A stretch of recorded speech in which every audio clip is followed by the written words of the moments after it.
All right, ladies and gentlemen, usually we have the closing bell accompanying the open to this segment, which is, of course, the daily closing bell report. I understand today when they rang the bell, no noise came out. I don't know why that happened. So we don't have a closing bell for you. No, I'm only kidding. We're having a little technical difficulty with the closing bell. But believe me, they rang it, and they rang it happily. Joining us now is Jeff Yastine, Newsmax Editorial Director of Financial Newsletters. Jeff, some good numbers for you to give us, I understand.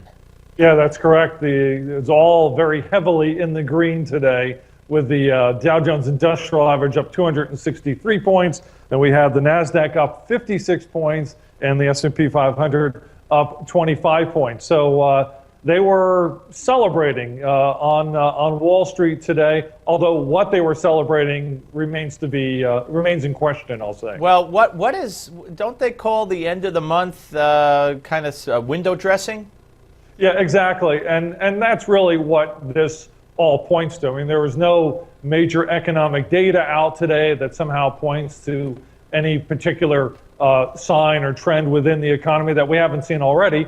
So yeah, it's window dressing, end of the quarter, institutional money managers who may be out of the market at certain periods in the past 3 months. They want to look good. They want to make sure they own the stocks that their fund holders say they should be owning. And so they go back in a big way, and you see the Dow up in a 200 plus point gain like it did today. We've had last week and now into this week early, we've had a lot of crazy swings. We have, and that's one of those things when, in this time last year, we were all complaining about how there was no volatility in the market, and it's just one of those things where every day it was up 20, 30 points, and you could just go to sleep and it wasn't a big deal. As we've seen, now we're starting to see some pretty heavy volatility to the downside, like we saw last week, and to the upside.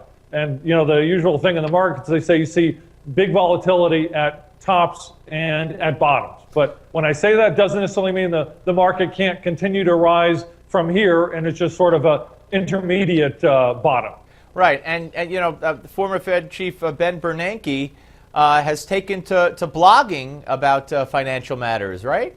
Yeah, I thought that was interesting. He's writing a blog. Today was the first one for the Brookings Institution.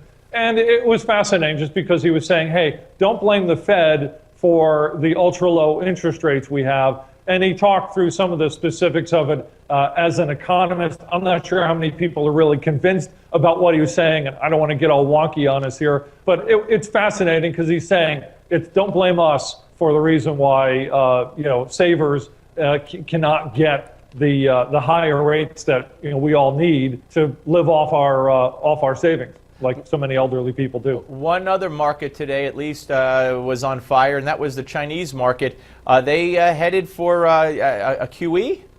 It certainly looks that way. There's been rumblings that this might be coming down the pike in China at some point or another. And over the weekend, China's central bank governors basically came out and said there is room for us to do quantitative easing so that they can bring more inflationary tendencies into the marketplace. They have a very slow growth period going on right now, and the market celebrated. In some ways, we saw that rub off today with this big gain we saw in the S&P and the NASDAQ. It's really hard to believe the first quarter is of the year, whether in the markets or just in general, that this month we're going to see April. This week we're going to see April. It's pretty wild, and of course next week we'll have jobs numbers again for this month. It just keeps on going, and I guess that's a good thing. Good to talk to you, Jeff, as always. Thank you very much.